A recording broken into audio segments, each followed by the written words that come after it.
پھر وہ ان سے تمثیلوں میں بات کرنے لگا کہ ایک شخص نے طاقستان لگایا اور اس کی چاروں طرف احاطہ گھیرا اور حوض کھودا اور برج بنایا اور اسے باغبانوں کو ٹھیکے پر دے کر پردیس چلا گیا۔ پھر پھل کے موسم میں اس نے ایک نوکر کو باغبانوں کے پاس بھیجا تاکہ باغبانوں سے طاقستان کے پھلوں کا حصہ لے لے، لیکن انہوں نے اسے پکڑ کر پیٹا اور خالی ہاتھ لوٹا دیا۔ اس نے پھر ایک اور نوکر کو ان کے پاس بھیجا، مگر انہوں نے اس کا سر پھوڑ دیا اور بے عزت کیا۔ پھر اس نے ایک اور کو بھیجا، انہوں نے اسے قتل کیا۔ پھر اور بتیروں کو بھیجا، انہوں نے ان میں سے بعض کو پیٹا اور بعض کو قتل کیا۔ اب ایک باقی تھا جو اس کا پیارا بیٹا تھا۔ اس نے آخر اسے ان کے پاس یہ کہہ کر بھیجا کہ وہ میرے بیٹے کا تو لحاظ کریں گے، لیکن ان باغبانوں نے آپس میں کہا یہی وارث ہے، آؤ اسے قتل کر ڈالیں، میراث ہماری ہو جائے گی۔ پس انہوں نے اسے پکڑ کر قتل کیا اور طاقستان کے باہر پھینک دیا۔ اب طاقستان کا مالک کیا کرے گا؟ وہ آئے گا اور ان باغبانوں کو ہلاک کر کے طاقستان اوروں کو دے دے گا۔ کیا تم نے یہ نوشتہ بھی نہیں پڑھا کہ جس پتھر کو معماروں نے رد کیا وہی کونے کے سرے کا پتھر ہو گیا؟ یہ خداوند کی طرف سے ہوا اور ہماری نظر میں عجیب ہے۔ اس پر وہ اسے پکڑنے کی کوشش کرنے لگے، مگر لوگوں سے ڈرے، کیونکہ وہ سمجھ گئے تھے کہ اس نے یہ تمثیل انہی پر کہی۔ پس وہ اسے چھوڑ کر چلے گئے۔ پھر انہوں نے بعض فریسیوں اور یہودیوں کو اس کے پاس بھیجا تاکہ باتوں میں اس کو پھنسائیں، اور انہوں نے آ کر اس سے کہا، اے استاد، ہم جانتے ہیں کہ تو سچا ہے اور کسی کی پرواہ نہیں کرتا، کیونکہ تو کسی آدمی کا طرفدار نہیں بلکہ سچائی سے خدا کی راہ کی تعلیم دیتا ہے۔ پس قیصر کو جزیہ دینا روا ہے یا نہیں؟ ہم دیں یا نہ دیں؟ اس نے ان کی ریاکاری معلوم کر کے ان سے کہا، تم مجھے کیوں آزماتے ہو؟ میرے پاس 1 دینار لاؤ کہ میں دیکھوں۔ وہ لے آئے۔ اس نے ان سے کہا، یہ صورت اور نام کس کا ہے؟ انہوں نے اس سے کہا، قیصر کا۔ یسوع نے ان سے کہا، جو قیصر کا ہے قیصر کو، اور جو خدا کا ہے خدا کو ادا کرو۔ وہ اس پر بڑا تعجب کرنے لگے۔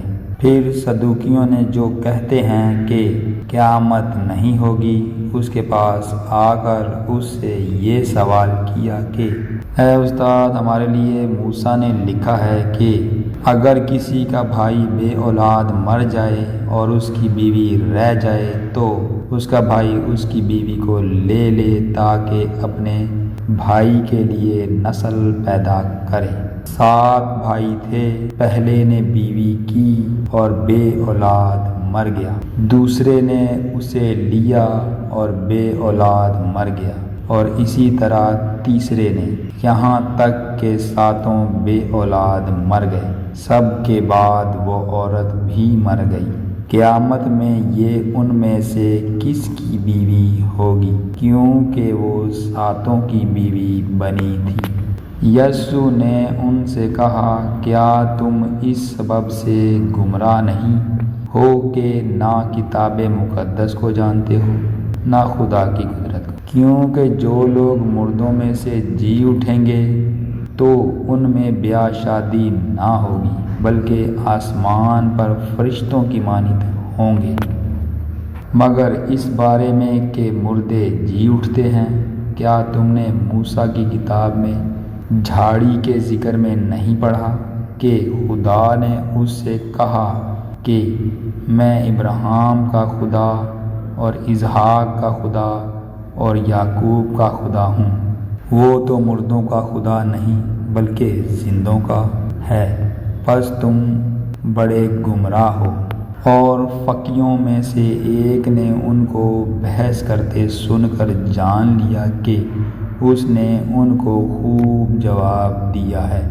وہ پاس آیا اور اس سے پوچھا کہ سب حکموں میں اول کون سا ہے؟ یسوع نے جواب دیا کہ اول یہ ہے، اے اسرائیل سن، خداوند ہمارا خدا ایک ہی خداوند ہے، اور تو خداوند اپنے خدا سے اپنے سارے دل اور اپنی ساری جان اور اپنی ساری عقل اور اپنی ساری طاقت سے محبت رکھ۔ دوسرا یہ کہ تو اپنے پڑوسی سے اپنے برابر محبت رکھ، ان سے بڑا اور کوئی حکم نہیں ہے۔